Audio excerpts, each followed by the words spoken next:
แล้วทำเพียงเป็นพิธีทำสั้นๆแล้วก็จะได้แนะแนววิธีปฏิบัติให้พวกเราได้เข้าใจเอาไปใช้กับชีวิตของเราจริงๆพระก็ปฏิบัติอย่างเดียวกันโยมก็ปฏิบัติอย่างเดียวกันธรรมะแท้ๆหรือจริงๆนั้นมีอันเดียวคือการเมื่อถึงจะบวชก็ต้องปฏิบัติอย่างเดียวนั้นอันการงานอย่างอื่นๆได้คนละสิ้นคนละอย่างคนละแนวกันแต่หน้าที่นั้นก็คนละอย่างคนละแนวกันดังนั้นผู้เป็นครูบาอาจารย์ก็ต้องทำหน้าที่ครูบาอาจารย์ให้มันจริงผู้เป็นลูกศิษย์ก็ต้องทำหน้าที่ของลูกศิษย์จริงๆมันก็ได้ของจริงออกมาทั้งสองอย่างเพราะครูบาอาจารย์ก็ให้ของจริงลูกศิษย์ลูกหาก็ปฏิบัติตามครูบาอาจารย์ปฏิบัติจริงๆมันก็ได้รับผลจริงๆดังนั้นการปฏิบัติธรรมะนั้นจึงว่าปฏิบัติอย่างเดียวกันคือปฏิบัตินั้นวิธีที่หลวงพ่อเอามาใส่กับชีวิตของหลวงพ่อคนอื่นอาจจะใส่ได้เช่นเดียวกันเพราะมันมีหูมีตามีจมูกมีแข้งมีขามีคือกันหมดทุกคนบ่ยกเว้นจึงว่าปฏิบัติธรรมะอย่างเดียวปฏิบัติให้รู้สึกตัวการเคลื่อนการไหวโดยวิธีใดก็ให้รู้สึกตัวคือพระพุทธเจ้าเพิ่นสอนเอาไว้ว่าให้มีสติกำหนดรู้ในอิริยาบถทั้งสี่ยืนให้มีสตินั่งให้มีสตินอนให้มีสติเวลาเดินไปใส่มาใส่จะให้มีสติเพิ่นว่าแต่เท่านั้นก็ยังบ่พอเพิ่นยังบอกว่าให้มีสติกำหนดรู้ในอิริยาบถย่อยคู่เหยียดเคลื่อนไหวโดยวิธีใดก็ให้มีสติรู้อันความรู้สึกตัวนั่นก็เรียกว่าสติอันเขารู้สึกการเคลื่อนไหวเขาก็ว่าเขามีสติแล้วดังนั้นจึงว่าหาวิธีมาให้พวกเราทำยกมือทีแรกก็ต้องนั่งพระเพียบก็ได้นั่งเหยียดขาก็ได้นั่งขดธมาศก็ได้นั่งเก้าอี้ก็ได้เอามือมาวางไว้บนขาเขาทั้งสองขาเนี่ยพลิกมือขวาขึ้นซาๆอย่าสุเฮ็ดไหวให้มันรู้สึกเคลื่อนไหวขึ้นให้มันรู้เอามาสั่นไว้หรือตั้งไว้ให้มันตรงเดี๋ยวยกเวลายกขึ้นก็ค่อยๆยกขึ้นมาให้มันตรงได้สากมันแล้วก็หยุดไว้พอดีหัวจักมันหยุดแล้วก็ค่อยๆเอาเลื่อนเข้ามาที่สะดือเราเมื่อมาถึงสะดือแล้วก็ให้รู้จักว่ามันหยุดมันเศร้าแล้วมันบนนิ่งมันบนนิ่งบนจริงบกเคลื่อนบกไหวสิใดแล้วบัดนี้ก็รู้จักค่อยๆพลิกมือซ้ายขึ้นบนไม่ยกพลิกซื่อๆพลิกมือซ้ายตะแคงไว้มันหยุดแล้วก็ค่อยๆเลื่อนขึ้นมาถ้ามันตรงมันได้สากมันแล้วก็ค่อยๆเลื่อนออกเข้ามาเทียบไว้กับมือขวาแนบแน่นไปทั้งกับบนไม่ที่เอากดเข้าแนบแน่นก็ได้เพียงเอาเข้ามาให้มันรู้สึกสัมผัสกันแล้วก็พอก็เลื่อนมือขวาขึ้นหน้าอกนี่เอามือขวาออกตรงข้างลดมือขวาลงตะแคงไว้ขาขวาหัวใจมันอยู่ดีแล้วก็เลื่อนมือซ้ายขึ้นหน้าอกเอามือซ้ายออกตรงข้างลดมือซ้ายลงที่ขาซ้ายตะแคงไว้คว้ามือซ้ายลงเฮ็ดจังสั้นล่ะเฮ็ดอยู่ตลอดสลับสับเปลี่ยนกันอยู่จังสั้นเมื่อนั่งพระเพียบก็นั่งขดธมาศเมื่อนั่งขดธมาศก็นั่งเหยียดขาเมื่อนั่งเหยียดขาแล้วก็ลุกขึ้นยืนขึ้นกับเฮ็ดคือเก่านั้นตื่มการยืนก็ต้องมีจังหวะมีวิธียืนที่หลวงพ่อทำหลวงพ่อฝึกเฮ็ดมาก็เลยเกิดความรู้ความเข้าใจความรู้ก็บ่ได้รู้นอกตัวไปรู้ตัวเฮานี่แหละการเคลื่อนการไหวมันรู้มาเข้าก็เรียกว่ามีสัญญามีความรู้อย่างว่าสัญญาความหมายรู้จำได้มันจำได้ตั้งแต่เกิดมาจากท้องแม่คนแต่เฮามาทิ้งมาลืมมันซะเลยบ่รู้จัก บ่รู้จักตัวเขาก็เลยไปรู้จักอันอื่นนอกตัวเขาไปพุ่นมันก็เลยบ่แม่นของจริงบัดนี้เมื่อเฮามาพลิกมาเคลื่อนมาไหวมายกมือไปเอามือมานี่มันก็เลยเกิดรู้เกิดเห็นเกิดเข้าใจสัมผัสแนบแน่นอยู่กับสิ่งที่มันมีแล้วนั่นแหละการรู้จักรูปอันนั่งอยู่นี่มันเป็นรูปมันเป็นรูปเป็นน้ำเหมือนนั่งอยู่ซื่อๆนี่พอดีพลิกมือขึ้นหรือยกมือไปเอามือมาเป็นรูปธรรมนามธรรมแล้วบัดนี้เขาจีย่างไปย่างมากับเป็นรูปธรรมนามธรรมแล้วบัดนี้ให้ว่าการเคลื่อนการไหวนั้นเป็นรูปเป็นนามมันทำไปพร้อมกันถ้ารูปนามเนี่ยแยกออกจากกันมันก็ตายเมื่อนั้นหมดลมหายใจเรียกว่าคนตายเรียกว่าศพเนื้อเป็นท่อนไม้ท่อนฟืนที่ซื้อนี่นะคนเขานี่จึงว่าไม่กลัวตายกลัวทำไมตายอ่ะเพราะว่าคนอื่นก็ตายพ่อเขาก็ตายแม่เขาก็ตายพ่อคนอื่นตายแม่คนอื่นก็ตายลูกเมียคนอื่นก็ตายเป็นบัดนี้โตเขาก็ต้องตายเป็นคือกันจึงว่าบ่กลัวแล้วคนตายเพราะมันเป็นธรรมดามันอยู่แล้วความตายจึงเที่ยงแท้แน่นอนที่สุดบ่เปลี่ยนแปลงได้แม้จะเป็นคนไทยก็ตายเป็นคนจีนก็ตาย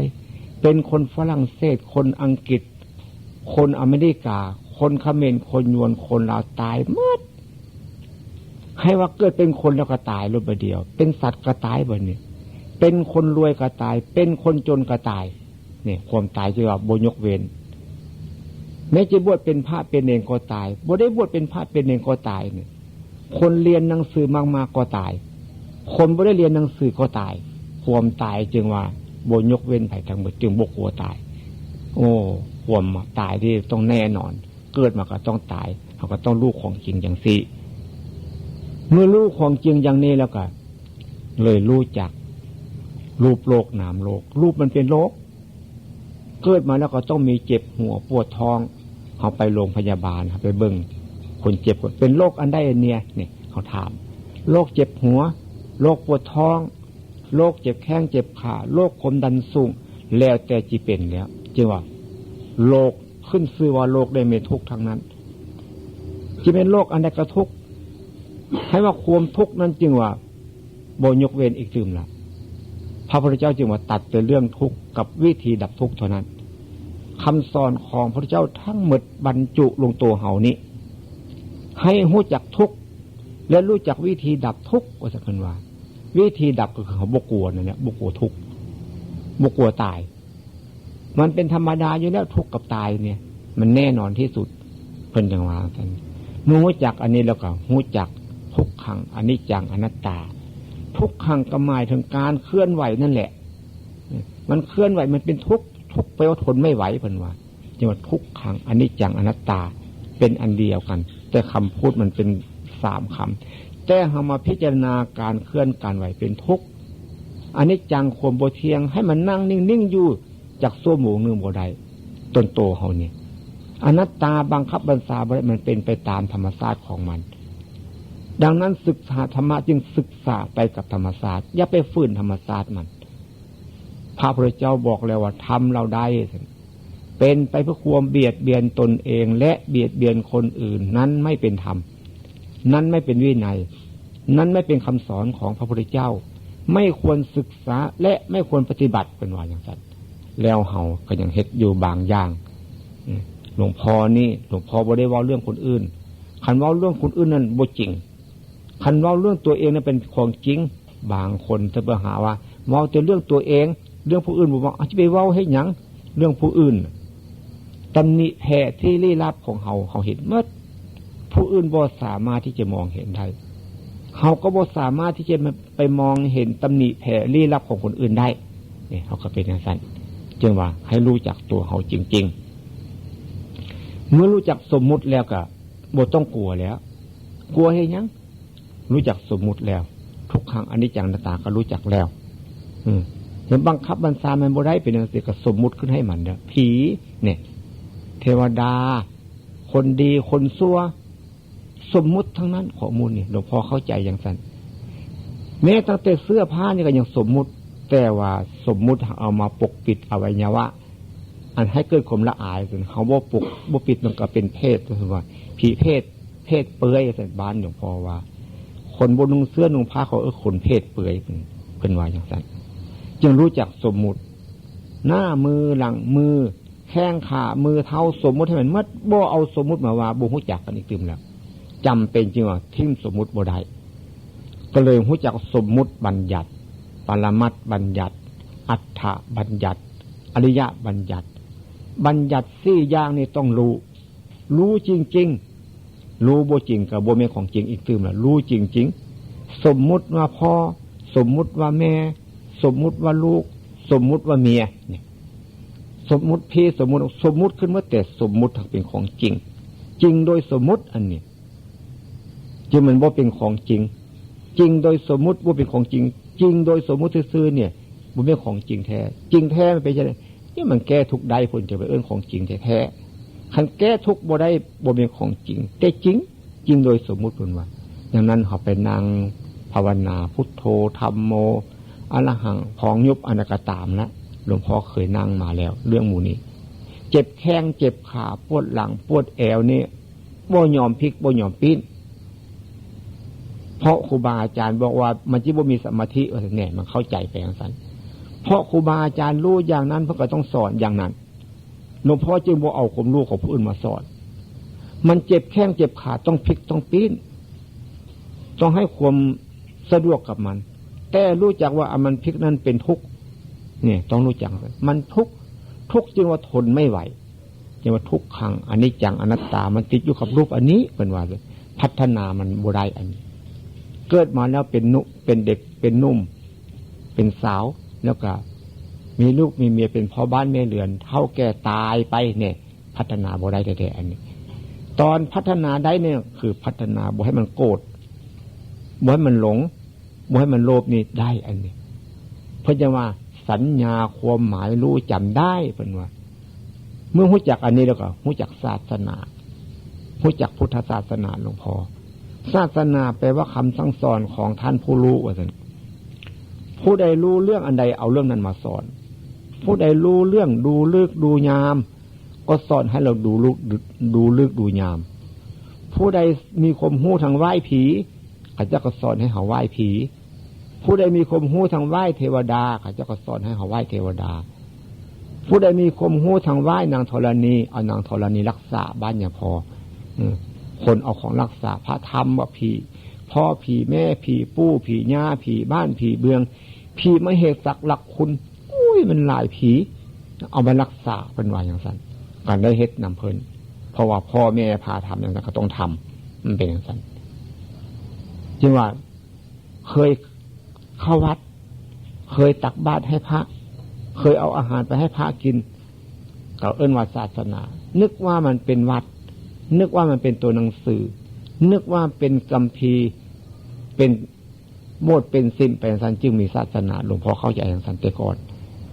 เมื่อมาเข้าใจแล้วตัวศาสนาแท้ๆคือตัวคนนี้แล้วสอนคนเนี่ยเพราะมีตาสองตามีหูสองหูเนี่ยสอนให้เฮ็ดให้ทำเนี่ยคันว่าเฮ็ดว่าทำนี่ทางภาคกลางว่าอย่างไรหลวงพ่อบ่รู้ทางกรุงเทพเนี่ยว่าอย่างไรทางกรุงเทพทำเฉยๆเฮ็ดบ่มีนี่บ้านหลวงพ่อต้องเฮ็ดต้องทำว่าซั่นว่าซั่นนั่นเลยรู้จักว่าโอ้ศาสนาจริงๆคือตัวคน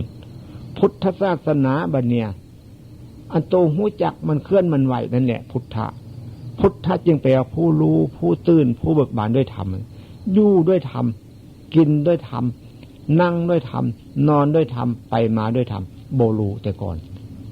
อันนี้แสดงว่าเขาหลงของจริงหลงตนลืมโตหลงกายลืมใจหลงชีวิตตัวเขาจึงกลัวบัดนี้กลัวตายบัดนี้กลัวผีการเกิดบ่กลัวบัดนี้เขาพระพุทธเจ้าเพิ่งสอนให้กลัวเกิดก่อนมันเกิดโดยวิธีก็ตามมันเกิดหักเกิดส่งเกิดหักเกิดสั่งก็กลัวมันเกิดอิสสาลิษยาก็กลัวมันเกิดจิตใจขุ่นมัวเศร้าหมองหดหู่บ้านหลวงพ่อเรียกหดหู่ทางนี้ว่าหดหู่ว่าสันทางกรุงเทพพระเจ้าว่าต้องกลัวมันอย่าให้มันเกิดขึ้นมาได้อันนี้แหละเป็นทุกข์แท้ๆอันนี้แล้วก็รู้จักบาปลด รู้จักบุญบัดบาปคือหยังบาปคือบ่ฮู้โตเฮานี่แหละบาปคือโง่บาปคือมืดบ้านหลวงพ่อเข้าใจอย่างนั้นตัวหลวงพ่อเองเข้าใจบุญได้บัดเนี่ยบุญคือฮู้บุญคือสลาดบุญคือเห็นแจ้งรู้จริงรู้ของจริงเนี่ยเรียกว่าบุญเขาเคยเห็นเนี่ยผู้ใดนั่งสบายอยู่โอ้บุญเซาเนี่ยเขาว่าเป็นเขาหักบ่ฮู้จักผู้ใดอยู่สบายบุญเซาผู้หันน่ะคันผู้ใดมีความสับสนวุ่นวายทุกข์โอ้กรรมเราเวรเราเนี่ยเขาว่าเขาบ่ฮู้จักกรรมคือการกระทำนั่นเนี่ยเวรคือสิ่งที่หมุนเวียนนั่นแหละมันหมุนเวียนอยู่เพิ่นเอิ้นวัฏฏะคือวงกลมเพิ่นเรียกว่าปฏิจจสมุปบาทเพิ่นว่าจังซั่นแต่เฮาว่าซื่อๆเด้เฮาฮู้จักเฮาบ่ฮู้จักเพราะเฮาบ่มีสัญญานั่นเองอันสัญญาเฮาไปเรียนหนังสือจากครูจากอาจารย์นั้นมันแม่นสัญญาอันนึงเด้บ่แม่นสัญญาอย่างที่เนี่ยพอว่านี่เด้จึงว่าคนบ่มีสัญญามีอยู่สัญญาบ่แม่นสัญญาแบบนี้อย่างเฮานั่งอยู่นำกันนี่บ่ได้นึกจากเทื่อว่าตาเฮามีคนมาถามตามีบ่จะมีจับทุกโลดหูมีบ่มีจับทุกโลดดังบ้านอยู่ยันเพราะว่าดังจมูกมีบ่จับทุกโลดให้ว่ามีอันใดเฮาจับทุกอันนั้นหมดอันนี้แหละสัญญาโดยกำเนิดแท้ๆนี่เฮารู้บัดนี้จิตใจเฮานึกเฮาคิดเฮาก็ต้องรู้ที่บัดนี้เพราะมันมีในเฮาเนี่ยแต่เฮาบ่รู้คนจึงว่าบ่ศึกษาตัวเองบ่ได้พิจารณาตัวเองบ่ได้พัฒนาตัวเองไปศึกษาแต่เรื่องคนอื่นไปพัฒนาแต่เรื่องคนอื่นเฮาไปเรียนหนังสือผู้เป็นนักศึกษาเนี่ยพอแท้บ่ได้เรียนบ่ได้เป็นนักศึกษานะเพิ่นเรียนเพื่อหยังเรียนเพื่อกันทุกข์เรียนจบแล้วไปทำงานมาเนี่ยทำงานเพื่อหยังทำงานเพื่ออยากได้เงินเอามาให้หยังเพื่อกันทุกข์แต่อันนั้นมันกันบ่ได้ดอกกันได้ตามภาษามันเพราะมันเป็นโลกมันต้องเฮ็ดจังซั่นจึงว่ารู้จักคนรู้จักหน้าที่ของคนและรู้จักปฏิบัติหน้าที่ของตัวเองเป็นหน้าที่อันใดต้องรู้จักตัวเองเป็นพระต้องรู้จักหน้าที่ของพระตัวเองเป็นเณรต้องรู้จักหน้าที่ของเณรตัวเองเป็นพ่อบ้านแม่เรือนต้องรู้จักเป็นพ่อบ้านแม่เรือนเฮาไปหาพ่อหาแม่เฮาก็ต้องว่าพ่อว่าแม่เมื่อเฮาเป็นพ่อบ้านแม่เรือนแล้วบัดนี้ลูกมาหาเฮาก็ต้องรู้จักว่าเฮาเป็นพ่อเป็นแม่มันต้องจังซั่นถ้าหากบ่รู้จักจังซั่นแล้วเป็นหยังบ่ใส่คนแล้วนั่นคันบ่รู้จักจังซั่นบ่ใส่คนบ่แม่นคนแม่นหยังเฮาบ่เห็นได้บัดนี้ใจเฮาเป็นแข้งขาหน้าตามือเท้าเป็นคนอยู่เพราะเกิดนำคนเด้มันก็เป็นคนซั่นวะเกิดเป็นคนเกิดนำคนเนี่ยคันเกิดนำสัตว์ได้บัดนี้แข้งขาหน้าตามือเท้าก็เป็นสัตว์แล้วก็เป็นรูปสัตว์เป็นลูกสัตว์บัดนี้ดังนั้นคนกับสัตว์นั้นจึงว่าจิตใจคือกันบ่ผิดกันน้อยๆผิดกันเพราะว่าสัตว์มันบ่จำสอนได้ยากคนเนี่ยมีความจำสอนได้ง่ายความจำอันนั้นเพิ่นเอิ้นว่าสัญญาความหมายรู้จำได้เพิ่นว่าแต่อันจำเพิ่นสอนนั้นเป็นอีกเรื่องนึงจำโดยมันเกิดมาจากกฎธรรมชาตินี่เป็นอันนึงนี่เป็นอย่างนั้นอันนี้แปลว่ารู้จักภาคต้นในภาคปฏิบัติหลวงพ่อรู้จักจังซี่เมื่อรู้จักจังซี่ความคิดมันฟุ้งขึ้นมาเกิดรู้อย่างนั้นเกิดรู้อย่างนี้อันนั้นเป็นความคิดมันฟุ้งซ่านแต่ให้มันคิดอย่าไปห้ามมันยิ่งคิดเรายิ่งรู้มันคิดเอาไปกว้างเท่าใดยิ่งรู้ไปกว้างแต่ความจริงเอามาใส่จริงๆนึงคือให้รู้จักรูปรู้จักนามรู้จักรูปธรรมนามธรรมรู้จักรูปโลกนามโลกรู้จักทุกขังอนิจจังอนัตตารู้จักสมมุติรู้จักศาสนารู้จักพุทธศาสนารู้จักบาปรู้จักบุญอันนี้หลงบ่ได้อันนี้ต้องรู้จักโลกนั้นมี2อย่างโลกทางเนื้อหนังนี้ต้องไปหาหมอที่โรงพยาบาลโลกทางจิตใจอันมันนึกมันคิดมันซอบมันเกลียดมันว่าดีนั้นเขาต้องรู้จักเขาต้องมีความรู้สึกตัวมันคิดขึ้นมาเขาจะเห็นจะรู้ทันทีเมื่อเขาเห็นเขารู้ทันทีแล้วความคิดประเภทนั้นมันสิจางไปหายไปหลวงพ่อรู้จังสิโน้นหลวงพ่อว่าจะเรื่องหลวงพ่อคนอื่นนั้นหลวงพ่อเอามาว่าบ่ได้หลวงพ่อจะมีความสามารถที่จะเอาเรื่องนี้มาแนะนำให้คนปฏิบัติวิธีมันต้องเฮ็ดจังซั่น ถ้าหากบ่รู้จักวิธีของมันเถอะหลวงพ่อกับบ่รู้จักวิธีที่เอาไปสอนวิธีนั่งพุทโธนั่งภาวนาพุทโธนึกในใจหลวงพ่อก็ได้ทำมาพระจิวาสร้างกระทำสร้างเว้าหยังรู้บ่ได้หลวงพ่อรู้บ่ได้อันนั้นแล้วคนอื่นจะรู้ได้กับเรื่องของคนอื่นหลวงพ่อรู้บ่ได้หลวงพ่อทำมาภาวนาพุทโธหายใจเข้าพุทหายใจออกโธได้แต่เท่านั้นแหละแล้วก็เมื่อออกมาแล้วก็มาพิจารณาว่าผมงอกฟันหักอย่างนั้นอย่างนี้สำแหละเนื้อตับไตไส้ปอดพิจารณาให้เป็นอสุภะมันเว้าซื่อๆที่ใจเป็นบ่เป็นเมื่อใจบ่เป็นแล้วเจ้าของว่าเจ้าของรู้อันนั้นมันรู้เว้าเอาเพิ่นว่าเป็นวิปัสสนึกเป็นวิปัสสคิดนึกเอาคิดเอาบ่แม่นอย่าพอผู้อื่นที่อาจจะแม่นพอเพิ่นรู้จังซั่นเนี่ยอย่าพอเฮ็ดแล้วบ่บ่แม่นจังว่ารู้แล้วจึงมีญาณเกิดขึ้นตัวความรู้สึกนี่แหละรู้มาเข้ามันสมบูรณ์มาแล้วเกิดญาณปัญญาเห็นแจ้งรู้จริงผู้ได้ทำก็รู้อันนี้ได้สอนมาแล้วคนหลายคนหลวงพ่อสอนหลวงพ่อเป็นโยมอยู่ปฏิบัติธรรมมาสอนปี2 ปีกับ 8 เดือนหลวงพ่อสอนอยู่เป็นโยมสอนก็รู้คือกันสอนพระก็รู้อย่างเดียวกันนี้สอนโยมก็รู้อย่างเดียวกันนี้ผู้หญิงก็รู้อย่างนี้ผู้ชายก็รู้อย่างนี้ผิดจากนี้ไปบ่เป็นของจริงอันนั้นบ่จริงรู้แล้วมันแก้ทุกได้อันเป็นอย่างนั้นตอนแก้ทุกนี่มันแก้เป็นสั้นไปบ่แม่นไม่สั้นคือปลูกบ้านแปลงเฮือน2 สั้น3 สั้นถึง9 สั้น10 สั้นบ่เป็นสั้นอย่างสั้นมันต้องรู้จักลึกเข้าเป็นอย่างสั้นลึกจังใดมันก็บ่ว่าคือน้ำลึกแต่มันรู้จักปัญญามันละเอียดเข้าเป็นอย่างนั้นเมื่อรู้จักอันนี้แล้วก็แนะนำให้ดูความคิดมันคิดมาต้องรู้ต้องเห็นต้องเข้าใจและต้องปล่อยต้องวางทันทีแต่มันปล่อยบ่ได้ทำอิฐมันต้องคิดมันจากลอยเรื่องเราจะรู้มันเรื่องเดียวที่แรกบ่รู้มันคิดก็ต้องคิดไปอย่างนั้นแหละเป็นเรื่องเป็นราวไปบ่จบบ่สิ้นจากเถื่อบัดนี้เมื่อมีความรู้สึกแล้วพลิกมือขึ้นพอดีมันคิดปุ๊บเอามารู้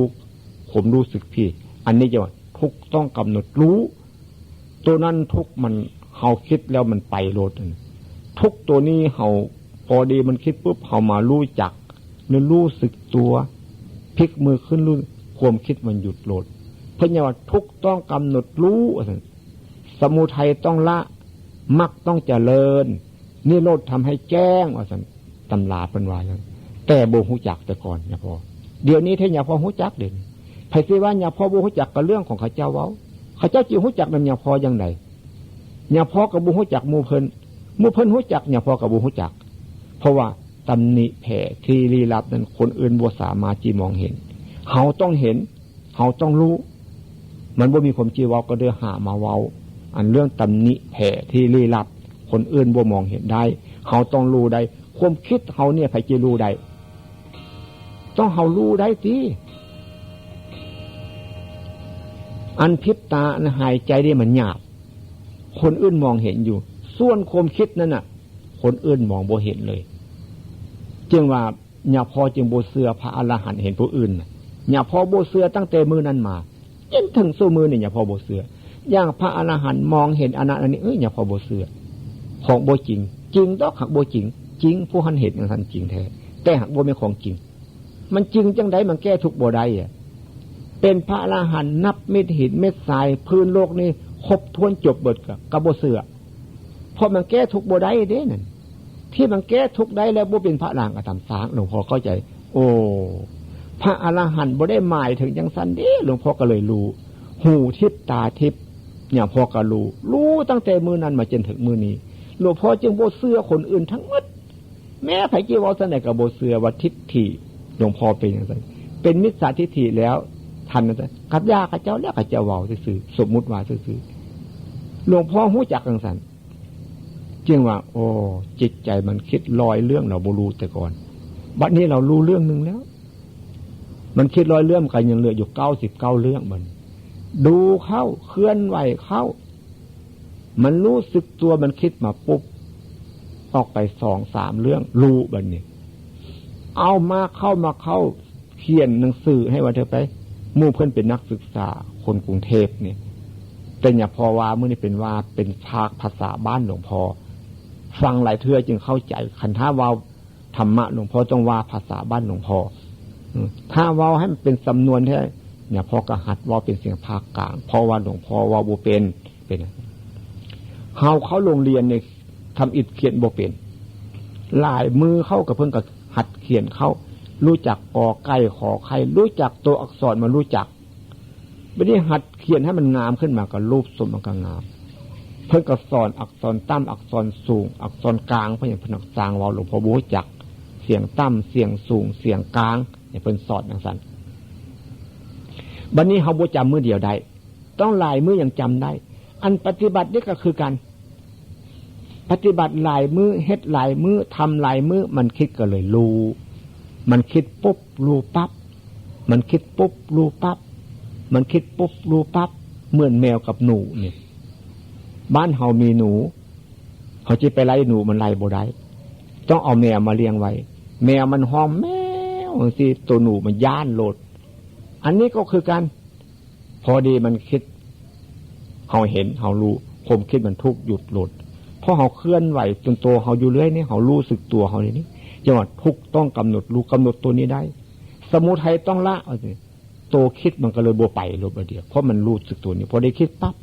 มันบ่ทุกข์ปรุงไปเพิ่นว่าวิสังขารเพิ่นว่าสังขารบ่ทุกข์ปรุงอันนั้นเพิ่นว่าอย่างนั้นเพิ่นจังหวะทุกข์ต้องกำหนดรู้สมุทัยต้องละมรรคต้องเจริญน่ะมรรคต้องเฮ็ดบ่อยๆติทำบ่อยๆติอย่าหยุดอย่าเสาติไปใส่มาใส่ก็ต้องเฮ็ดต้องทำติมรรคต้องเจริญนิโรธทำให้แจ้งเลยมันจะรู้แจ้งรู้จริงตามของเป็นจริงแท้ๆมันคิดปุ๊บอ๋ออันนี้มันเป็นวัตถุเพราะมันมีอยู่วัตถุแปลว่าของมีแต่มองบ่เห็นด้วยตาจับบ่ทุกด้วยมือซื้อมันเป็นอย่างนั้นอย่าพอรู้จักวัตถุปรมัตถ์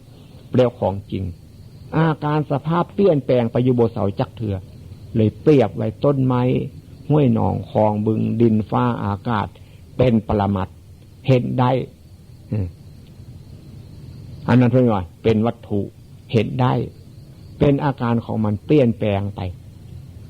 น้อยแล้วก็ใหญ่ตายเป็นต้นไม้ก็ได้ห้วยหนองคลองบึงก็ตายเป็นถมเป็นมันเป็นอย่างนั้นที่ว่ารู้จักอันนี้เราเรื่องโทสะโมหะโลภะเนี่ยลดน้อยไปลดทำไมจึงลดน้อยไปมันหักเป็นเองไม่ได้ความเป็นเองมันมีอยู่แล้วเหมือนกับผ้าเขานี่เขาซักหลายเทื่อมันสกปรกเกิดสะอาดขึ้นมาโลดจึงว่าความเป็นพระนั้นโบยกเว้น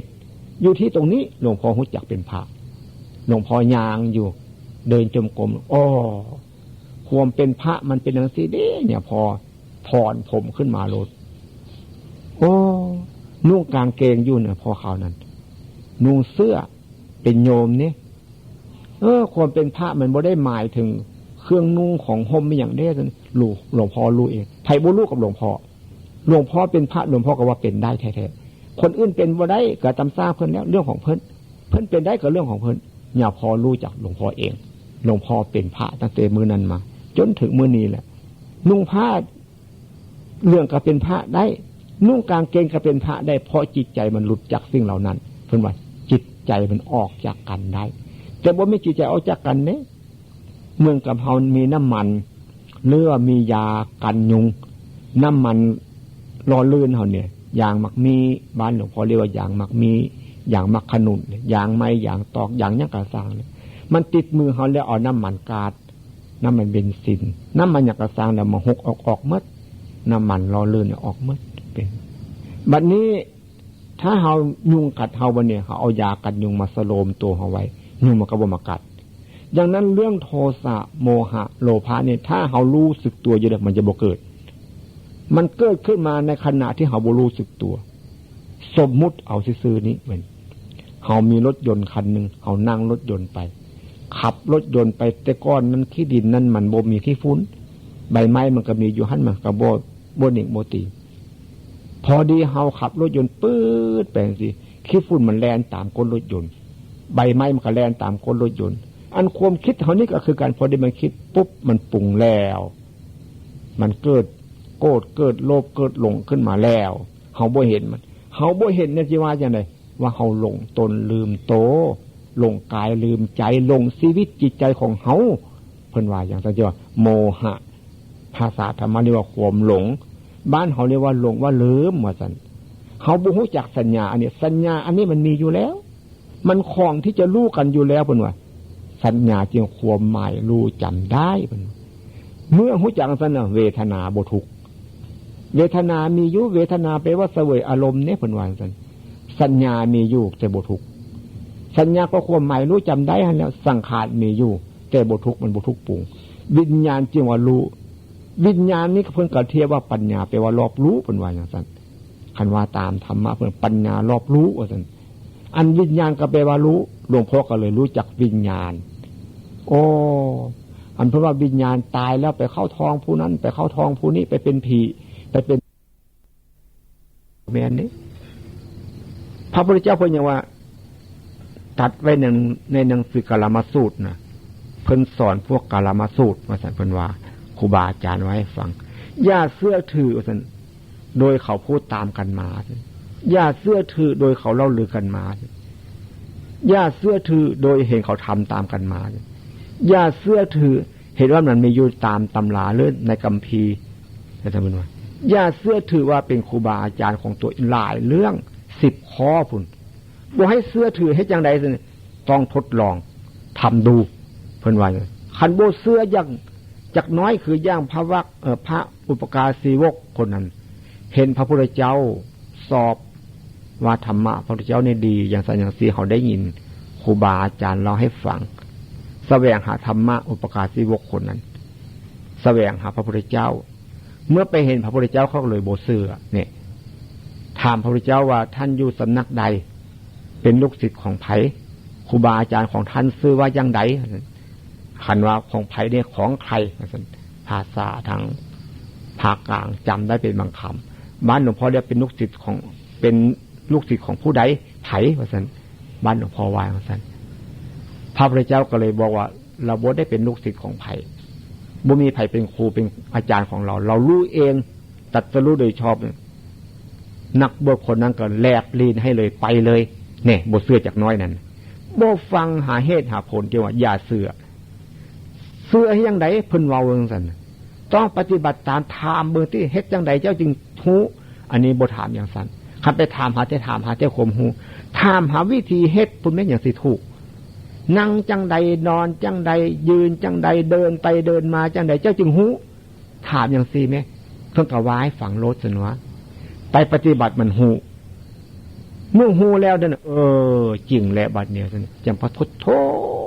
พุทโธจึงว่าแปลว่าผู้รู้ผู้ตื่นผู้เบิกบานด้วยธรรมบัดนี้เฮาไปภาวนาพุทโธ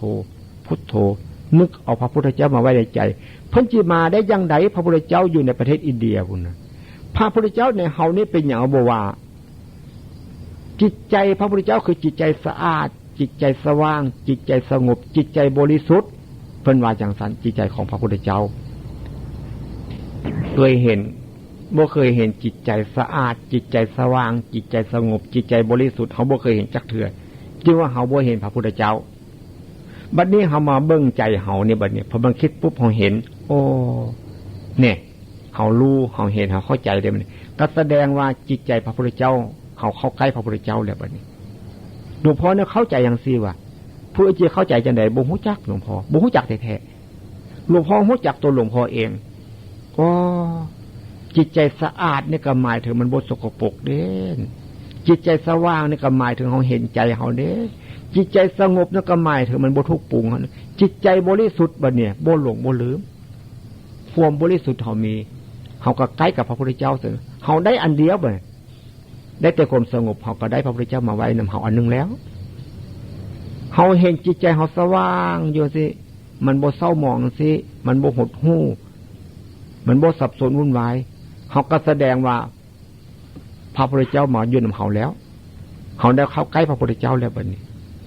เฮาก็ฮู้จักจังซั่นว่าอันนี้เฮาบ่ว่าจักเทื่อว่าพระพุทธเจ้าในเฮามีจึงว่ายกมือไหว้ตัวเฮาบ่ได้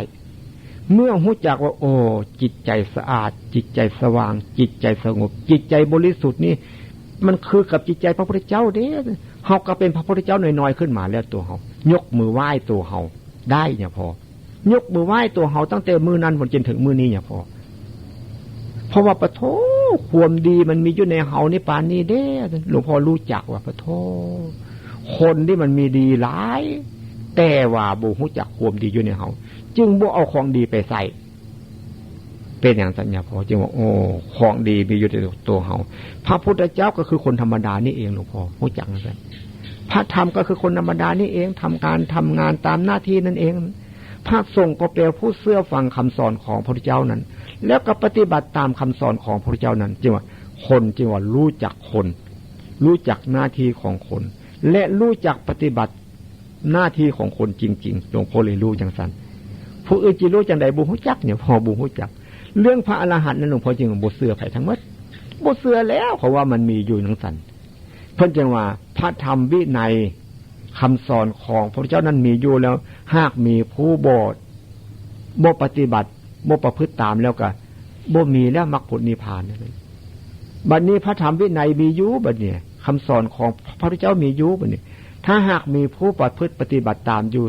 มรรคผลนิพพานจึงบ่ว่างจากโลกโลกก็บ่แม่นน่ะบ่ได้หมายถึงดินฟ้าอากาศพวกนี้เนี่ยพอโลกคือโลกตัวเฮานี่แหละโอ้มรรคผลนิพพานมันมีอยู่กับคนนี่ทุกคนทุกคนเข้าใจใส่ว่าโลกจึงคือหมู่สัตว์มีอยู่ในสัตว์เพิ่นจะโอ้มรรคผลนิพพานมันเป็นจังซี่เด้ความบ่หลงนี่เด้เพิ่นนิพพานเพิ่นจะนิพพานจึงว่าเย็นจึงว่าสงบหรือจึงว่าอุเบกขาจิว่าจังได๋โหเพิ่นนักว่าหลายขวมนี่นั่งอยู่เดี๋ยวนี้นี่นะพระก็นั่งอยู่ที่นี่ญาติโยมก็นั่งอยู่นี่มาปฏิบัติธรรมมันเป็นอย่างไรจิตใจเฮาดีนี่ซื่อๆเพิ่นว่าอันลักษณะซื่อๆนั่นเพิ่นอุเบกขาอันนั้นแล้วมีศีลมีธรรมแล้วนั่นเพิ่นอุเบกขาวางเฉยว่าซั่นอันลักษณะนี้เนี่ยมันมีอยู่เฮาบ่เห็นมันจักเทื่อบ่เข้าใจมันจักเทื่อถ้าเฮามีจังซี่แล้วก็แปลว่าเฮาได้พระพุทธเจ้ามาไว้นำเฮาแล้วนี่เฮาบ่หลงบ่ลืมเลยจิตใจมันนึกมันคิดเฮาก็เห็นก็ฮู้ก็เข้าใจเนี่ยเพิ่นสัญญาความหมายรู้จำได้บ่หลงบ่ลืมชีวิตตัวเองว่าซั่นเพิ่นว่าให้เข้าใจอย่างนี้เพิ่นว่าจึงว่าภิกษุอยู่ได้สอบหรือว่าญาติโยมอยู่ได้สอบบัดนี้พระอรหันต์ก็บ่ว่างจากโลกนี้เพิ่นว่าโลกอันเฮานี่ได้อยู่โดยสอบเฮาเฮ็ดหยังเยอะๆเฮาเฮ็ดฮู้จักฮู้เมื่อทำการทำงานรู้จักรู้เมื่อจิตใจมันนึกมันคิดรู้จักรู้เมื่ออันนี้อันพระอรหันต์เนี่ยบ่เป็นพระอรหันต์ออกไปเหาะอยู่พุ่นอันนั้นเป็นเรื่องนึงพระอรหันต์หลวงพ่อเข้าใจพระพุทธเจ้าว่าจังซี่โอ้พระอรหันต์มันหมายถึงรู้จักตัวเองกำลังเคลื่อนกำลังไหวรู้กายภายนอกนี้จิตใจมันนึกมันคิดมันเห็นมันหูนี้โอ้พระอรหันต์หมายถึงผู้รู้อันนี้ว่าซั่นหลวงพ่อเลยเข้าใจจังซั่นทิฏฐิหลวงพ่ออันนี้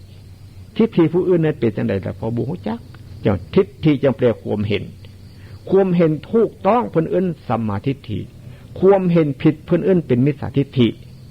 เพิ่นว่าอย่างนั้นแต่ว่าไผเห็นผิดไผเห็นถูกไผสิมาตัดสินให้เฮาต้องตัดสินเอาเองติอย่าให้ผู้อื่นมาตัดสินให้เฮาสิได้บ่ไผสิเฮ็ดนำเฮาคนอื่นบ่เฮ็ดนำเฮาหมดเฮาสิรู้เองเห็นเองเข้าใจเองเพิ่นว่าสันทิติโกควรเรียกให้มาดูบ่แม่นสิเรียกให้มาดูสถานที่นั่งสถานที่ตรัสรู้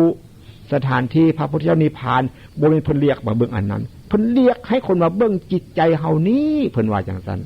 มันนึกมันคิดอยู่นี้เบิ่งที่ตรงนี้เมื่อรู้อันนี้แล้วหลวงพ่อก็เลยรู้จักกิเลสตัณหาอุปทานได้ขึ้นมาลดมาเดียวกิเลสคืออย่างเหนียวอย่างพอว่าเมื่อกี้อย่างไม้เขาไปจับมักมีมักขนุนนะหรือจับกล้วยดิบกระทำซ้ำมันติดมือเขาโลดกิเลสเป็นนั้นตัณหาท่านมันอยากอุปทานมันยึดกรรมก็เลยเสวยความยึดถืออันนั้นบัดนี้เขาเห็นเขารู้แล้วกิเลสมันเกิดขึ้นมาบ่ได้มันบ่มียางนี่เหมือนกับเอายากันยุงมาสโลมไว้นั้นแล้วมันก็เลยบ่เกิดแล้วบัดนี้แต่มันล้างออกไปแล้วนี่มันบ่เกิดอย่างนั้นเป็นว่าศีลเป็นเครื่องกำจัดกิเลสอย่างหยาบเลยหลวงพ่อเพราะว่ากิเลสอย่างหยาบมันออกไปแล้วโทสะโมหะโลภะกิเลสตัณหาอุปทานนี่มันลดน้อยลงไปแล้วโดยรู้จักศีล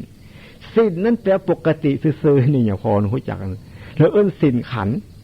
สมาธิขันธ์ปัญญาขันธ์ข่าวนั้นหลวงพ่อมีไม่ออกไม่เทียนเนี่ยให้ว่ามีว่าสังกัดได้ตำผ้าฟืม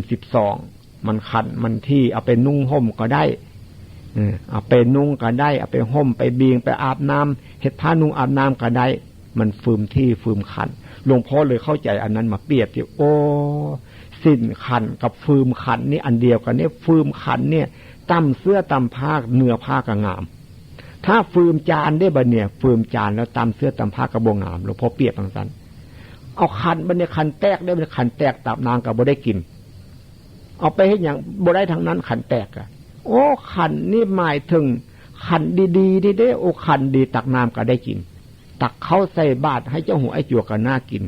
แต่ตักอาหารก็กินได้มันบ่หัวบ่แตกโอ้ศีลขันรูปขันอันนี้มีศีล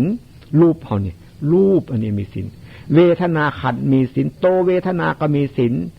สัญญาขันก็มีศีลสังขารขันก็มีศีลวิญญาณขันก็มีศีลจึงว่าศีลจึงว่าบ่แม่นศีล5ศีล8ศีล10ศีล227บ่แม่นเนี่ยพอฮู้จักจังซั่นเนี่ยพอฮู้จักเรื่องนี้จึงว่าไผสิว่าสิก็ตามสร้างหลวงพ่อเว้าตามความเห็นของหลวงพ่อมื้อเนี่ยเพราะว่ามื้อนี้เปิดอบรมเมื่อวานนี้บ่แม่นบ่ฮะเมื่อวานนี้เปิดอบรมเนาะวานนี้เป็นวันพฤหัสติมันพุธหวังวันนี้วันพฤหัสมื้อนี้เป็นวันศุกร์แต่มื้อนี้เป็นวันศุกร์เป็นวันที่2แล้วเปิดงานมานี่จึงว่าความจริงให้ฟังให้เฮามีปกติกายปกติวาจาปกติใจอันปกติเนี่ยเพิ่นเอิ้นว่าศีลอันปกตินั้นคล้ายๆคือนิพพานอันปกตินั้นคล้ายๆคือพระพุทธเจ้าอันปกตินั้นคล้ายๆคือพระสาวกเฮาก็ต้องเป็นสาวกของพระพุทธเจ้าจึงรู้ตามเห็นตามเข้าใจตามพระพุทธเจ้าหลวงพ่อเข้าใจอย่างนั้นผู้อื่นจิว่าซะเนี่ยอย่าพ่อก็บ่เชื่ออย่าพ่อเชื่อความรู้ความเห็นความเข้าใจของตัวเองและมันบ่ไปขัดกับตำราบ่ไปขัดกับคำสอนของพระพุทธเจ้าเพราะว่าอย่าพ่อบ่ได้เรียนหนังสือภาษาบาลีหลวงพ่อบ่รู้พระพุทธเจ้าเป็นคนอินเดียพูดภาษาอินเดียคนอินเดียฟังต้องรู้คนไทยฟังบ่รู้ฟังก็ต้องแปลต้องเรียนอย่างใดการแปลหนังสือถ้าเพี้ยนออกไปหรือผิดออกไปน้อยนึงกับผิดกันรถบาเดียวถ้าแปลถูกเอามาปฏิบัติก็ถูกต้องรถบาเดียวถ้าปฏิบัติบ่ถูกแปลกับบ่ถูกมาโลดผิดโลดหลวงพ่อเข้าใจอย่างนั้นอ๋อเราบ่ต้องไปแปลและบัดนี้ของว่าคนไทยก็ต้องรู้แบบคนไทยติคนอินเดียก็ต้องรู้แบบคนอินเดียติสมมติว่ากินข้าวองเสียบ้านอย่าเพราะว่ากินข้าวคนกรุงเทพนี่บอกว่ากินข้าวหรือจะว่าอย่างไรของเอาว่าของนู้นเอาคนนั้นว่านู้นเพราะว่าเป็นคนทานข้าวเนี่ยเมืองลาวว่ายังไงเมืองลาวกินข้าวเนี่ยเมืองลาวก็ว่ากินข้าวเกิดเพราะอย่าพ่อเกิดใกล้เมืองลาวเนี่ยคนลาวอันนั้นก็ได้รู้จักกันว่าเกิดมาจากมาทางเวียงจันทร์ว่าท่านมาทางนครพนมว่าคือกันกับบ้านอย่าพ่อกินข้าวอาบน้ำทางพิวัตรส่งน้ำท่านบอกว่าส่งน้ำไม่ว่าเป็นอย่างสั้นอย่างว่าวันนี้คนไทยก็มาอยู่ได้กรุงเทพอ่ะคนลาวก็มาอยู่ได้คนฝรั่งเศสก็มาอยู่ได้เพราะมันเป็นศูนย์รวมเนี่ยอันนี้ดังนั้นจะว่านิพพานเนี่ยคือกันเป็นศูนย์รวมทุกคนศึกษารู้ได้เหมือนกันเรื่องความเป็นพระนั่นก็ทุกคนศึกษาได้คือกันรู้ได้คือกันมัดบ่ผิดกันจึงว่าคนไทยก็ศึกษาอย่างนี้คนจีนก็ต้องศึกษาอย่างนี้คนฝรั่งเศสก็ต้องศึกษาอย่างนี้คนอังกฤษคนอเมริกาคนอินเดียก็ต้องศึกษาอันนี้รู้อันนี้เข้าใจอันนี้รู้คือกัน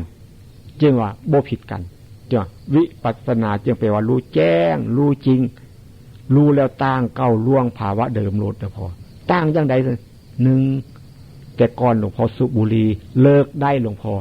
บ่สูบเห็นว่ามันเป็นทุกข์จริงๆหายใจเข้าหายใจออกกลืนน้ำลายนี่ก็ทุกข์แทบตายแล้วยังจะไปเอาของมันนั้นมาเฮ็ดอีกคือบ่หลวงพ่อเลิกตั้งแต่มื้อนั้นจนถึงมื้อนี้หลวงพ่อเห็นจังซั่นคิดเห็นมูดสูบบุหรี่โอ้ยทำไมเนาะท่านหลวงพ่อคิดผู้เดียวทุกข์ก็ต้องเอาทุกข์มาไว้อย่างซั่นแล้วเจ้าของอยากเศร้าทุกข์อยากหนีจากทุกข์ เอาทุกข์มาพอกพูนไว้จึงว่าเทวดากับนอนเว้ากันจึงจะบ่รู้ภาษากันเนี่ยความสุขมันต่างกันอย่างสันหลวงพ่อรู้จังสันไผสิว่าจะให้กระทำสร้างนอนมันชอบอยู่กับของเน่าของเหม็นบัดนี้แมงผู้แมงเพิ่งมันบ่อยากอยู่กับของเน่าของเหม็นจึงว่านอนกับเทวดานั้นทำอิฐอยู่นำกันนะท่านเพิ่นว่า2คนเป็นเพื่อนเป็นที่รักกันไปรักษาศีลนำกันคือยังสมมุติเอาจังซี่แล้วผู้นึงรักษาศีลบริสุทธิ์ผู้นึงรักษาศีลบ่บริสุทธิ์ท่านยังเฮานี่คือกันมาเจริญวิปัสสนามาเจริญสตินี่บางคนเฮ็ดบ่จริงบางคนเฮ็ดจริงเฮ็ดจริงมันก็ต้องรู้ของจริงติเฮ็ดบ่จริงมันก็รู้ของบ่จริงติบัดนี้ผู้ที่รักษาศีลบ่บริสุทธิ์นั่นก็ตายไปแล้วไปเป็นนอนว่าซั่นผู้ที่รักษาศีลบริสุทธิ์นั้นตายไปแล้วไปเกิดเป็นเทวดาท่านบัดนี้2คนตายไปแล้วก็เลยซอกหากันได้บัดนี้บ่เห็นกันจักเทื่อผู้นอนก็จมอยู่ของอุจจาระหั่นแล้วผู้เป็นเทวดาก็มีตาทิพย์ได้บัดนี้มองไปพุ่นไปพี่เลยเห็นผู้เสี้ยวไปเป็นนอนอยู่ก็เลยมาหาสำแดงกายมาซะเพิ่นว่ากับเพศเป็นคนมาเฮ้ยเฮ้ยจนเอิ้นผู้เสี้ยวก็ฮู้จักจำเสียงกันได้เด้เคยอยู่นำกันมานานเพิ่นว่าเฮ้อว่าซั่นโอ้เฮ็ดหยังอยู่นี่ซั่นโอ้เฮาอยู่นี่นานแล้วซั่นโอ้ซั่นโตไปใส่มาซั่นผู้นอนถามนอนกับเทวดาพูดกันได้เด้มันเป็นเรื่องสมมุติว่าซื่อๆนี่นะโอ้เฮากลับมาจากเมืองสวรรค์พุ่นแล้วเป็นเทวดาได้เฮาโอ้อดเว้าคุณค่าเมืองสวรรค์ให้เฮาฟังได้น่าเสียวว่าซั่นมันเป็นจังได๋หยังว่าอยากไปว่าซั่นโอ้เมืองสวรรค์เป็นเทวดานั้นสบายเพื่อนหรือเสียวว่าซั่นก็ได้สบายจังได๋ว่าให้ฟังได้นู้นมันได้กินของทิพย์ว่าซั่นของทิพย์เป็นจังได๋ว่าให้ฟังก็ว่าซั่นอยากได้เสื้ออยากได้ผ้านึกเอาแล้วก็ได้โลดอยากได้บ้านอยากได้เหือนนึกเอาก็ได้โลดถ้าว่าอยากได้ลูกอยากได้เมียงามๆก็นึกเอาก็ได้โลดว่าซั่นครูเสียวายฟังปาโทว่าซั่นได้นึกเอาเนาะซั่นได้นึกเอาของทิพย์โอ้เป็นอย่างซั่นที่ของทิพย์ว่าซั่นเป็นอย่างซั่นไปยืนกันบ่ซั่นโอ้ซั่นโอ้ทุกได้เสียวว่าซั่นเฮาอยู่นี่สนุกแท้ๆซั่นบ่ได้นึกบ่ได้ฝันมีหยังว่าซั่นอาหารก็อาหารสดๆดีๆซั่นแม้ที่นั่งที่นอนก็นิ่มนวลดีๆว่าซั่นโอ้สวัสดิ์อาหารดีๆจังได้เสียวว่าซั่นถามยกกระพริกคิงติงโตมาบ่ได้นึกได้ฝันมีหยังเขาเอามาส่งซุมื้อนึกเวลาใดบ่มีบ่ได้นึกได้คิดมันมีอยู่ในพร้อมบ่แม่นของทิพย์ได้นั่นเสียวว่าซั่นขี้ได้อันเนี้ยว่าซั่นผู้อันเทวดาว่าให้ฟังโอ้ขี้ที่เสียวอันเนี้ยว่าซั่นขี้อันเนี้ยของสกปรกว่าซั่นก็เลยถามเมืองสวรรค์มีขี้บ่เสียวว่าซั่นโอ้มันสิมีขี้มีหยังเสียวว่าซั่นมันมีของทิพย์มันสิมีขี้โอ้ยคันบ่มีขี้ให้กูกินกูก็ไปในเมืองบ่ได้แล้วเสียวเพราะกูกินขี้ว่าซั่นกระดิกหัวไปเป็นนอนคือเก่าคนเฮาก็คือกันสอนให้ละชั่วทำดีบ่อยากทำไม่เป็นอย่างนั้นมันชอบของชั่วมันจะอยู่ของชั่วได้ครึ่งนึงแล้ววะหน้านี้ถามหน้านี้ได้ครึ่งนึงเลยว่าเขาเนี่ยบอกให้ละชั่วบ่อยากละคนมาเจริญวิปัสสนาก็คือกันมาบวชแล้วก็คือกันบ่ได้เจริญวิปัสสนาคือกันบ่กินเหล้าบ่ลิ้นเบี้ยบ่ลิ้นไผมาบวชอ่ะเพราะมันวินัยเพิ่นห้ามไว้แล้วมันมีระเบียบมีวินัยศึกออกไปก็กินเหล้าคือเก่าเนี่ยลิ้นเบี้ยลิ้นไผคือเก่าเพราะเจ้าของบ่รู้จักทุกข์นั่นเองบัดนี้คนมาเจริญวิปัสสนาเพิ่นสอนให้ละสิ่งที่มันบ่ดียังสมมุติเอานะหลวงพ่อรู้หลวงพ่อก็เลยบอกมาเฮ็ดบุญบ้านนะพ่อ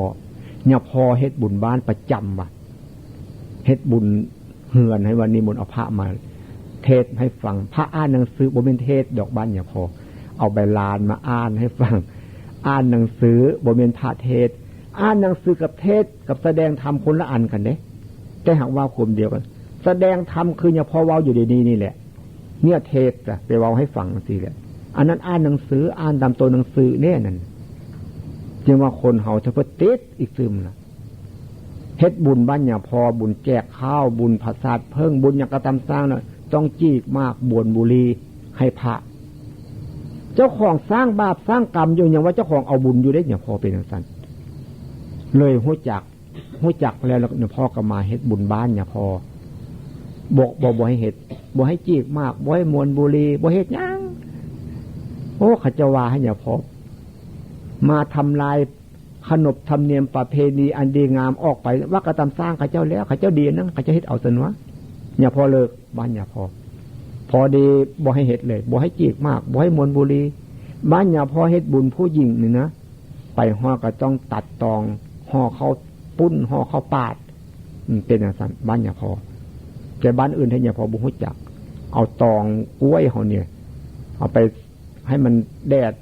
แล้วเขาเจ้าไปเฮ็ดมาไปตัดมาไว้เป็นมือแล้วเขาเจ้าเอากันไปหาเอามาเอาผู้นุ่มผู้สาวคนนุ่มคนสาวเนี่ยไปเอาตองหาบมาเป็นหาบพุ่นตัดตองห่อข้าวปาดข้าวต้มพอได้ตัดตองห่อข้าวปาดข้าวต้มแล้วก็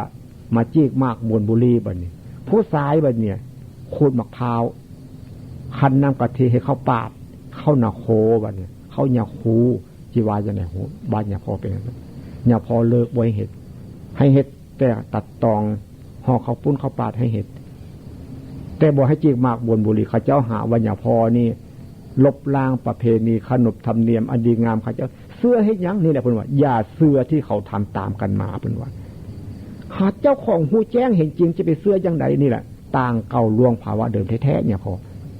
อจึงบอกหัวนี่คันบอกมู่เขาเนี่ยเอาก็เศร้าได้ไปยั้งสุบุรีเนี่ยว้ายสาวบ่ได้แล้วของกินมาแต่พ่อแต่แม่แต่ปู่แต่ปู่เสียหูผู้หญิงบ้านเนี่ยพ่อคันโบแค่มากเขาจะคำว่าบ่ดีนี่เป็นอย่างสั้นอย่างว่าอันพ่อแม่นี่ฮักเขาที่สุดซ่อนเฮาโดยทำผิดบ่รู้สึกตัว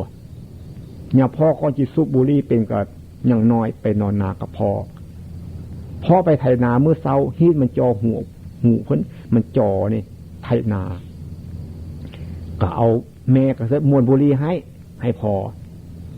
ไปใต้ให้พอไปแลนไปแล้วบัดนี้จุดแล้วก็เป้ามาวอมาไกลมันมอดเรายืนให้มันมอดเลยเอาไปใต้ซึมบัญญัติพอมาไปใต้ทางที่จีว่าไปจุดหรือว่าอย่างไงว่าไปจุดนะไปจุดบัญญัติพอเรียกไปใต้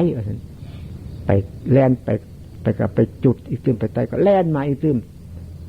มันไกลมันก็โบฮอดหรือเธอมันก็มอดมาครึ่งทางยกให้มึงยังโบสูบมาเผื่อว่าเนี่ยกบันนี้ก็หัดสูบแล้วบันเนี่ยเฮ็ดมันแล่นไปสูบไปยืนไปให้เพิ่งก็สูบไปก็เลยติดสูบบุหรี่เป็นอย่างนั้นเรื่องจังซี่แหละเฮาบ่ฮู้จักแค่มากก็คือการแม่ก็ต้องบอกว่าไปเฮ็ดอันนั้นอันนี้ให้แม่ไปแม่จี้ๆขามากให้เพิ่นย้ำเพิ่นแค่เพิ่นแบ่งให้เฮาครึ่งนึงหรือแบ่งให้เฮาน้อยๆมันฝึกหัดกันมาในทางที่ผิดเนี่ยเพิ่นว่าฟังผิดจำมาผิดปฏิบัติก็ผิดผลออกมาก็ได้รับทุกข์ฟังมาทุกปฏิบัติก็ทุกข์ผลออกมาทุกข์กับบ่มีแต่เฮาบ่เข้าใจว่าสิ่งเหล่านั้นเป็นทุกข์เฮาเข้าใจแต่ว่าทุกข์บ่มีเงินทุกข์บ่มีหมู่บ่มีเพื่อนทุกข์เจ็บหัวปวดท้องเฮาเข้าใจแต่ทุกข์อันนั้นโอ้ยทุกข์อันนั้นใครก็รู้อันนั้นเด็กน้อยเขาก็รู้เขาไปถามว่าไม่เจ็บแข้งเจ็บขาที่ใดนะเขาก็รู้อันนั้นนะเจ็บหัวปวดท้องใส่เขาก็รู้คนบ่มีเงินบ่มีทองเขาก็รู้จักเขาก็รู้ดังนั้นการศึกษาเล่าเรียนจนได้ปริญญากระทำสร้างที่มาแก้ทุกข์นี่เองหาเงินมาได้จาก100 ล้านพันล้านก็จะมาแก้ทุกข์นี่เองถ้าแก้ทุกข์นี่บ่ได้แล้วก็ซื่อว่าประโยชน์มันน้อยที่สุดคนเกิดมาอยู่ด้วยทุกข์กินด้วยทุกข์นั่งนอนด้วยทุกข์ไปใส่มาใส่ยืนกับทุกข์นั้นเพิ่นว่าบ่ใส่ขนอันเพิ่นว่ามันเป็นขนแต่บ่ใส่ขนเพิ่นว่าเพราะมันออกจากทุกข์บ่ได้เด้ดังนั้นก็ว่ากันน้อยๆอันนี้ว่าตามความจริงอันนี้สมถกรรมฐานนั้นจึงเป็นอุบายให้สงบจิตสงบใจซื่อๆสงบอยู่หันซื่อๆบ่แม่นออกจากทุกข์ได้เหมือนกับคนอยู่ในถ้ำคนอยู่ในมุ้งคนอยู่ในถ้ำมันจะมีความสว่างจากเทือบ่ความสงบมันจะเห็นแจ้งจากเทือบ่วิปัสสนาจะว่าเห็นแจ้งรู้จริงต่างเก่าล่วงภาวะเดิมเห็นจริงๆรู้จริงๆเข้าใจจริงๆหลวงพ่อเข้าใจตามคำสอนของพระพุทธเจ้าจึงว่ารู้จักสมถกรรมฐานวิปัสสนากรรมฐานจะโบคือกันแต่โบคือกันที่ว่าเดินทางเส้นเดียวกันก็ได้ที่ว่าเดินทางคนละเส้นก็ได้ เพราะว่าต้องการละชั่วทำดีเพิ่นว่าทางมิใช่ทางเนี่ยพระพุทธเจ้าเพิ่นสอนแล้วทางมิใช่ทางเฮาเว้าเป็นเฮาบ่รู้จักทางอันใดบ่ใช่ทางอันใดอันนั้นทางสงบซื่อๆบ่เป็นทางพ้นทุกข์เพิ่นว่าซั่นจึงว่าบ่แม่นทางเฮาได้ยินเนี่ยได้ฟังเนี่ยพระพุทธเจ้าของเราเนี่ยไปศึกษากับอาลาดาบทอุทกาดาบท2อาจารย์เนี่ยจนได้สมาบัติ8พุ่นน่ะเหาะได้ดำดินบินบนได้ซะได้ฮู้เดี๋ยวพอบ่เห็นนั่นน่ะเข้าสารออกสารได้ว่าท่านเพิ่นว่าบ่ฮู้จักแก้ทุกข์บ่ได้มาอดข้าวอดน้ำก็แก้ทุกข์บ่ได้เฮาเห็นอยู่ในรูปภาพบ้านหลวงพ่อเพิ่นปั้นรูปแล้วก็ไปแต้มใส่น้ำฝาโบสถ์ฝาสิมฝาผนังสิมน่ะเห็นหมดเนี่ยพอเห็นจังซั่นเพราะว่าบ้านเนี่ยพอเพิ่นเฮ็ดจังซั่นก็ต้องฮู้จักจังซั่นบ่เป็นทางพ้นทุกข์ทั้งหมดบ่กินข้าวทอเม็ดงาพุ่นนะกินข้าวมื้อละเม็ดมื้อละทอเม็ดงาซั่นเลยอดบ่กินพุ่นอีกซึมก็บ่ได้ตัดสรู้อันนั้นบ่แม่นทางเพิ่นทางมิใช่ทางว่าซั่นมันว่าให้เข้าใจว่าทางมิใช่ทางก็ให้เข้าใจจริงๆเด้ถ้าบ่เข้าใจแล้วปฏิบัติก็อาจจะถูกน้อยผิดหลายถ้าหากเข้าใจแล้วปฏิบัติถูกโลดอย่าพอบ่ฮู้จักแต่ก่อนเมื่อมาฮู้จักอันนี้แล้วเนี่ยพอคำพูดแต่ปะโธมันลึกลับซับซ้อนอย่างที่เพิ่นว่าพระวักกลิกนั่นก็คือกันเฮานึกว่าพระวักกลิกเนี่ยเป็นลูกศิษย์พระพุทธเจ้าติดตามพระพุทธเจ้าสอบพระพุทธเจ้าว่าซั่นพ่อแม่ครูบาอาจารย์เล่าให้ฟังเลยบ่ได้ปฏิบัติตัวเองพระพุทธเจ้าก็เลยว่าให้ผู้ใดเห็นธรรมผู้นั้นเห็นเราผู้ใดบ่เห็นธรรมผู้นั้นบ่เห็นเราแม้จะจับสายจีวรจับนิ้วมือเราอยู่ก็ไม่เห็นเราเพราะไม่เห็นธรรมเลยด่าพระวักกลิกด่านี่ว่าอย่างไรพวกบุหูจักภาษานี่ว่าอย่างไรด่านี่ดุด่าเลยพระวักกลิกก็เสียใจจีนหนีไปโดนเหวตายว่าสเนี่ยพระพุทธเจ้าก็เลยไปห้ามไว้ว่าพระวักกลิกตายเป็นไม่ตายเป็นตายเป็นเน่าเหม็นเป็นโอ้ตายเป็นเน่าเหม็นเป็นเนาะก็เลยซี้มือมาใส่เพิ่นอันรูปนี่ก็ตายเป็นเน่าเหม็นเป็นบ่ตายเป็นเน่าเหม็นเป็นถ้าตายเป็นเน่าเหม็นเป็นที่เป็นพระพุทธเจ้าได้ทำไมพระวักกลิกก็เกิดมีความสงสัยขึ้นมาอันนี้บ่ใช่พระพุทธเจ้าว่าให้ฟังก็เลยเข้าใจเลยอย่าไปยุ่งกับจิตที่มันสับสนวุ่นวายนั้นมันนึกมันคิดหนีไปให้พ้นจากจิตอันนี้เพิ่นบอกให้พระวักกลิกเศร้าความคิดพุ่นเด้ความคิดสับสนวุ่นวายปรุงแต่งเลิกมันอย่าไปคิดมันเบื้องความคิดนี่ตัดออกเพิ่นว่าอย่างสันติซื่อนี่เด้แต่เฮาบ่เข้าใจเด้เฮาเข้าใจว่าไล่พระวักกลิกนี่แท้ๆพุ่นเด้ความจริงบ่แม่นอย่างนั้นเพิ่นบอกพระวักกลิกอย่ามาดูจิตดูใจท่านหันจิตใจท่านก็มีความสะอาดสว่างสงบมีความบริสุทธิ์คือกันนั่นแหละปัญจีวาอย่างสั้นกับบุหุจักเขาบุหุจักเพราะเป็นคนอินเดียว่าเด้พอดีเป็นอย่างสั้นพระพุทธเจ้าก็เลยว่าให้พระวักกลิกก็เลยเกิดความเข้าใจได้ดวงตาเห็นธรรมเป็นพระเดียบุคคลยุ่ใส่ก็ได้บัดนั้นยุ่กับพระพุทธเจ้าก็ได้บ่ยุ่กับพระพุทธเจ้าก็ได้เนี่ยเฮาก็คือการนั้นแล้วบัดนั้นเมื่อเฮารู้เฮาเห็นเข้าใจแล้วก็เอาพระพุทธเจ้ามาไว้กับตัวเฮานี้เอาแหละที่ให้ข้อคิดเป็นเครื่องเตือนจิตสกิจใจเมื่อนี้ก็เห็นว่าสมควรแก่เวลาแล้วท้ายที่สุดนี้อาตมาพร้อมด้วยพระสงฆ์และญาติโยมมานั่งฟังธรรมะมาเจริญวิปัสสนาในขณะนี้อาตมาขออ้างอิงเอาคุณของพระพุทธเจ้าและพระธรรมคำสอนขององค์สมเด็จพระสัมมาสัมพุทธเจ้าและคุณของพระนันตาสาวกพระสัมมาสัมพุทธเจ้ามาเตือนจิตสกิจใจของพวกเราให้พวกเราได้รู้แจ้งเห็นจริงตามความเป็นจริงอย่างที่พระพุทธเจ้าว่านั้นสัตว์ทั้งหลายเราผู้เป็นตถาคตไปถึงแล้วแห่งนั้นแล้วจึงนำมาสอนพวกเธอทั้งหลายให้พวกเธอทั้งหลายจงประพฤติปฏิบัติตามอย่างเราตถาคตนี้ก็จะรู้จะเห็นจะเป็นจะมีอย่างเราตถาคตนี้ขอให้เราทุกคนจงประพฤติปฏิบัติตามอย่างที่พระพุทธเจ้านั้นก็จะรู้จะเห็นจะเป็นจะมีอย่างพระพุทธเจ้านั้นขอให้ทุกคนจงประสบพบเห็นเอาในเวลาอันใกล้นี้จงทุกคนเถิด